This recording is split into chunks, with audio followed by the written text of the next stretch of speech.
quilting books should you start with if you're a beginner quilter? Or which books on quilting are better if you're a more advanced quilter? Quilting books are great resources for learning all about quilting designs and techniques, and they also provide great inspiration for new projects. So let's take a look at 3 categories of quilting books and how we can use quilting books for more than just their face value. Come on, let's go.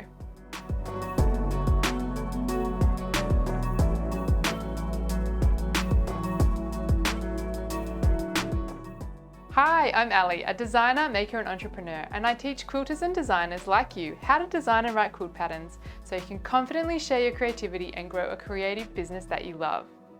If you're new here, make sure you hit the subscribe button, and you can also find any links to the things that I mentioned in this video in the description down below. If you haven't seen it already, check out my video series on how to design a quilt, where I run through all of the stages of designing a quilt, from getting an idea right through to deciding on the dimensions for your pattern. Today though, I wanted to share some of the books that I've used to inspire me in my quilting journey. And these are quilting books, yes, but I'm also going to talk a little bit about non-quilting books. So stick around to the end where I'll reveal some of the best books for quilting that aren't quilting books. Quilting books are an excellent resource for learning how to create beautiful quilts. And these books include patterns, the instructions, and step-by-step tutorials on how to complete each project. These books can be an amazing source of inspiration as well. I think about these books in 3 categories. Project-based books, which show you how to complete set projects like quilts and pillows and things like that, and they have step-by-step instructions to reproduce exactly what the author has created. Then there are more technique-based books, showing you a particular process but leaving you fairly free to use this technique as you see fit and apply it to your own work. And a third category of books that I turn to often that are a little bit outside the box. So stick around to hear what my third category of quilting books is. There's no right or wrong type of quilting book, there's just ones that you like or you don't like. You could borrow some from your local library and try them out before you decide if there's some that you would like to purchase so that you can keep referring to them over and over again. I seem to have amassed a small collection of quilting books over the past few years, and I'm definitely an analog book kind of person. How about you? Leave me a comment and let me know if you're a book collector as well. So let's jump in and I'll talk a little bit about each book. Again, this is just my collection of quilting books. There are many more books out there. I have to be honest and say that I've never actually made an entire project from any one of these books that I'm about to talk about. I'm much more of a browser, and I like to get ideas or learn specific techniques from books as opposed to reproducing exactly the same quilts as in the project. But I wanted to share these with you as they not only lay out the patterns to follow, but they also outline particular techniques to recreate the projects that they contain. And these books are great if you like to have a set series of instructions to follow to complete a project.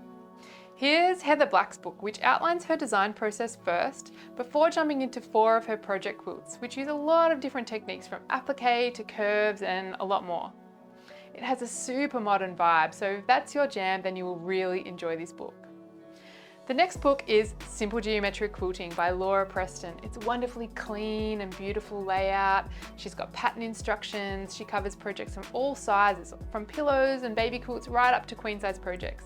And she includes detailed fabric quantities and cutting instructions and layouts as well, and all the steps you need to complete the projects.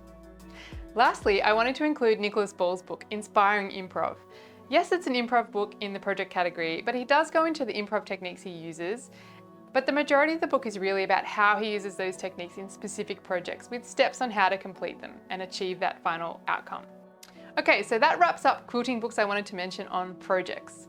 Up next, let's look at technique-based quilting books, and then I'm going to share the third category of books that I use as well. So taking a look at what I would classify as the technique-based books on my shelf, I clearly have a lot of improv books, which I really love for the inspiration that they trigger. I can leaf through these and get great ideas on how I can use fabric in ways that I might not have thought of before. It also helps me shortcut when I think of a crazy idea and I want to see if I'm going to waste a lot of time trying to sew something that's impossible, or if someone's come up with a technique that is going to help me get there sooner.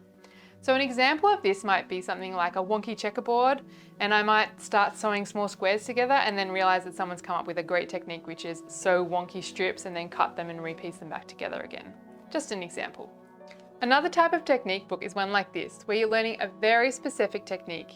In this case, it's walking foot machine quilting.